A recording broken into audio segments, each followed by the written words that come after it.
समस्त को आज क्लास को स्वागत। तेल आज आज आम आलोचना करवा ओडिशार मुद्रण यंत्र विकास धारा चैप्टर 2। तेरे चैप्टर 2 रे आम आलोचना करवा ओडिशार केतक मुद्रण यंत्र एवं से मुद्रण यंत्र रे से प्रेस रे कौन सब पुस्तक गुड़िक प्रकाशित होता आम देखा। तो आज आम आलोचना करवा उत्कल साहित्य प्रेस कटक। तेने विख्यात साहित्यिक मासिक उत्कल साहित्य जन्मलाभ करथिला 1897 साल रे। यार सुजोग संपादक थिले विशिष्ट प्राबंधिक और प्रचंड बाग्मी तथा संस्कारक विश्वनाथ कर। 1893 साल रे भक्त कवि मधुसूदन राव सभापतित्व रे कटक ट्रेनिंग स्कूल रे आरंभ होईछि होए ऊनविंश प्रमुख साहित्य अनुष्ठान आलोचना सभा। ठीक वर्ष पर बंगदेश जन्मग्रहण करे बंगीय साहित्य परिषद और तार मुखपत्र रूप में एक साहित्य मासिक। हुए तो कटकर आलोचना सभा बंगीय साहित्य परिषद आदर्श रे ओडिशार एक साहित्य मासिकर स्वप्न देखिथिबे। एहीपरि उत्कल साहित्यर आविर्भाव हुए प्रथम एही पत्रिका कटकर राय प्रेस रु आत्म प्रकाश करे। ओके, कटक राय प्रेस रो उत्कल साहित्य पत्रिका एवं यही पत्रिकार परिचालक थिले प्रसिद्ध साहित्यिक कृष्ण प्रसाद चौधरी। तेणु विश्वनाथ कर 1897 साल 1934 साल पर्यंत उत्कल साहित्यर संपादना करी आधुनिक ओडिया साहित्यर बलिष्ठ विकास क्रम रे गौरवमय भूमिका ग्रहण करथिले एवं उत्कल साहित्य पाई निजर प्रेस आवश्यक है। तेणु प्रधान अंतराय थिला अर्थ अभाव। अथच पत्रिकार सुगम मुद्रण पाई निजर प्रेस टी जेकोसी प्रकार करने को हेबो। तेबे अभावी विश्वनाथ कर एथिपाई हतोत्साह हेले नै। से तांकर साहित्यिक बंधु गोपाल चंद्र पहराज, गणेश्वर पुष्टि, सुदर्शन नंदकर प्रभृतिर उद्यम भिंगारपुर जमीदार चौधरी 300 टंका उधार आनिले। गड़जात राजा और जमीदार माने किछि साहाय्य कले। एथिपाई मयूरभंजर महाराजा 50 टंका, जयपुर महाराजा 60 टंका साहाय्य करथिले। बहु हितकांक्षी साहाय्य उत्कल साहित्य प्रेस प्रतिष्ठा है कटकर बालू बजार में 1900 ख्रीष्टाब्द जनवरी मास 10 तारिख रे प्रथम यह भड़ा घरे कार्य आरंभ करथिला एवं उत्कल साहित्य पत्र जो लेखक माने प्रतिष्ठा अर्जन कर सारे से विश्वनाथ कर, कृष्ण प्रसाद चौधरी, अभिराम भंज, मृत्युंजय रथ, राधानाथ राय, मधुसूदन राव, फकीरमोहन सेनापति, कपाल चंद्र पहराज, पद्मचरण पट्टनायक, गोपीनाथ नंद, श्यामसुंदर राजगुरु, तारिणीचरण रथ, नीलकंठ दास, कुलमणि दास, चिंतामणि आचार्य, गिरिजाशंकर राय, रत्नाकर पति, विपिन बिहारी राय, मोहिनी मोहन सेनापति, विरूपाक्ष कर, सत्यनारायण राजगुर, प्राणकृष्ण परिजा, विराज मोहन सेनापति, कामपाल मिश्र, जलंधर देव, दिव्यसिंह पाणिग्राही, कालिंदी चरण पाणिग्राही, बैकुंठनाथ पट्टनायक, दयानिधि मिश्र, बांकानिधि पट्टनायक, हरिश्चंद्र बडाल, लक्ष्मीकांत महापात्र, कमलाकांत दास, मायाधर मानसिंह, चंद्रमोहन महाराणा, चिंतामणि महांती, गोपबंधु दास, कुंतल कुमारी सावत, गोदापुरीश मिश्र, राधामोहन गणनायक, सची राउतराय, शशिभूषण राय, गंगाधर मेहर प्रभृति साहित्यिक माने।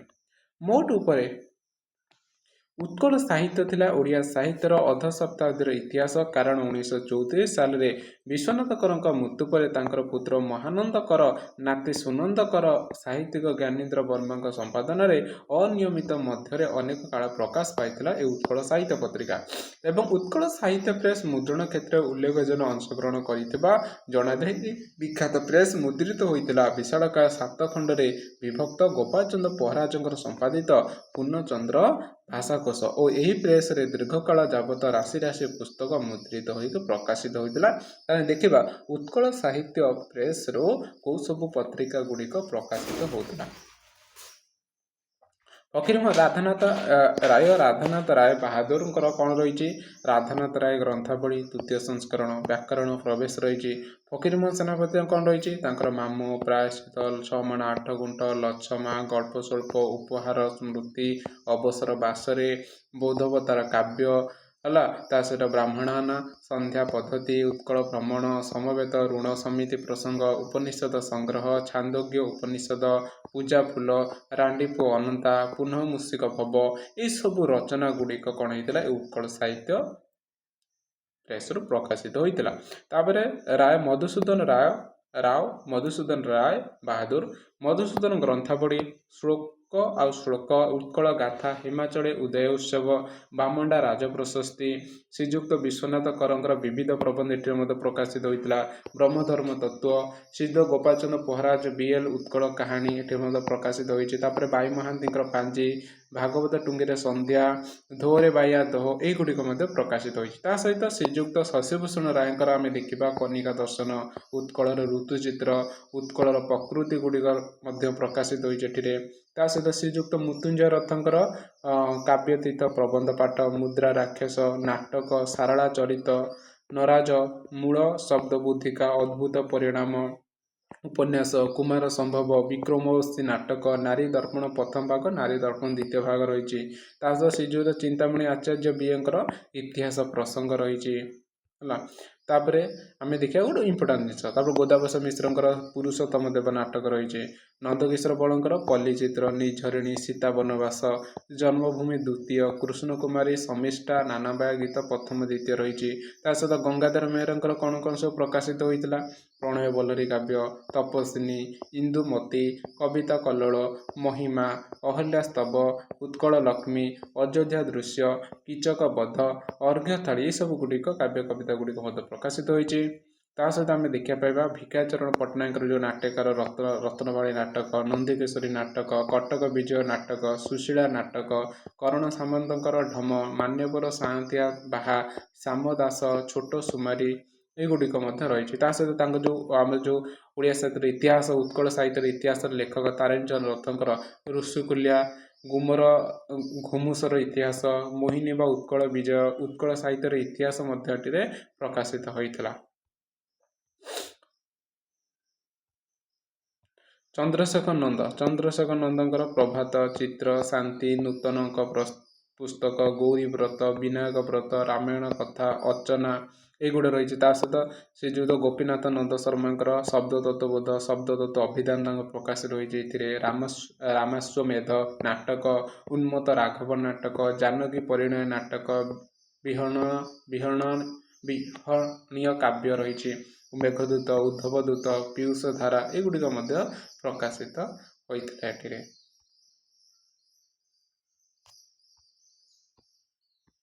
ଓକେ, ଏଇଭଳି ଭାବରେ ଅନେକ ଗୁଡ଼ିକ ଆମେ ଦେଖିବାକୁ ପାଇପାରିବା ଯେଉଁ ଲେଖକ ଗୁଡ଼ିକ ଏଠିରେ ପ୍ରକାଶିତ ହୋଇଛି। ଓକେ, ତାହେଲେ ଆମେ ଦେଖିବା ପାଇବା କି ଓଡ଼ିଶାର ପ୍ରଥମ ମହାରାଜା ମାନେ ମୁଦ୍ରଣଯନ୍ତ୍ର ପ୍ରତିଷ୍ଠା କରି ପୁସ୍ତକ ପ୍ରକାଶନ ଆଗ୍ରହ କରିଥିଲେ। ସେମାନଙ୍କ ସହିତ କେତେକ ସଂସ୍କୃତି ଓ ସାହିତ୍ୟ ପ୍ରେମୀ ଲୋକ ପୁସ୍ତକ ପ୍ରକାଶନ ପାଇଁ ଆଗ୍ରହ ପ୍ରକାଶ କରିଥିଲେ। ସେମାନଙ୍କ ମଧ୍ୟରେ ପ୍ରିଣ୍ଟିଂ କମ୍ପାନୀ ପରିଚାଳକ ଗୌରୀଶଙ୍କର ରାୟ, ମୁକୁରପତ୍ରୀ ପ୍ରେସର ପ୍ରତିଷ୍ଠାତା ବରସୁନ୍ଦ ଦାସ, 1925ରେ ଲକ୍ଷ୍ମୀନାରାୟଣ ପଟ୍ଟନାୟକଙ୍କର ପରିଚାଳିତ ଓଡ଼ିଆ ସାହିତ୍ୟ ପ୍ରଚାର ସଂଘ, 1930ରେ ବାଳକୃଷ୍ଣ କରଙ୍କର ପ୍ରତିଷ୍ଠିତ ଆନନ୍ଦ ଲହରୀ ଉପନ୍ୟାସ ମାଳାର, 1933ରେ ସବୁଜ ସାହିତ୍ୟ ସମିତି, ବାଣୀ ବିନୋଦ ଗ୍ରନ୍ଥମାଳା, ଭାରତୀ ବିନୋଦ ଗ୍ରନ୍ଥମାଳା ଏବଂ ସର୍ବପରି ବିଶ୍ୱନାଥ କରଙ୍କର ଉତ୍କଳ ସାହିତ୍ୟ ପ୍ରେସ ବିଶେଷ ଉଲ୍ଲେଖନ ଯୋଗ୍ୟ ଅଟେ। ଓକେ, ତାହେଲେ ଆଜି ପାଇଁ ଏତିକି କ୍ଲାସ୍ ରହିଲା। ନେକ୍ସଟ କ୍ଲାସ୍ରେ ଆମେ ଗୋଟେ ପ୍ରେସ୍ ସମ୍ପର୍କରେ ଆମେ ଆଲୋଚନା କରିବା। ତାହେଲେ ଆଜି ଆମେ ଆଲୋଚନା କଲେ କେବଳ ଉତ୍କଳ ସାହିତ୍ୟ ପ୍ରେସ୍ ସମ୍ପର୍କରେ ଦେଖିଲେ ଏବଂ ସେଠିରେ ପ୍ରେସ୍ର ପ୍ରତିଷ୍ଠାଟା ଏବଂ ସେଥିରେ କ'ଣ ସବୁ ପ୍ରକାଶିତ ହୁଏ, କେଉଁମାନେ ସବୁ ପ୍ରକାଶ କରିଥିଲେ, ଲେଖକମାନେ କ'ଣ ପ୍ରକାଶିତ ତା ବିଷୟରେ ଆମେ ଆଲୋଚନା କଲେ। Thank you for class.